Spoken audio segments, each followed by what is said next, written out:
Naka-schedule na sila. Schedule lang. Pero yung takbo dyan, regular pa rin.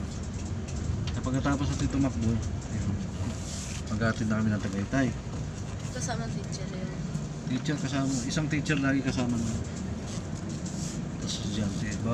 Bawat isang grupo, yung isang sasakyan, may kasama yun na isang estudyante. Isang teacher. Pagkatapos pala ng sundo. Tapos sundo, 8 o'clock. Baliktad naman si Kuya Will. Madaling araw daw. Madaling araw. 8 o'clock na umaga. Bakit?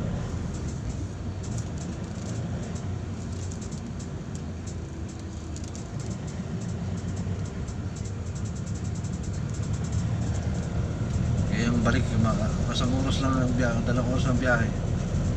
Pabalik namin yan. 11 naman labas ng ano eh. 1 and 2, di ba? Ang 1 and 2. 1 o'clock sa Friday.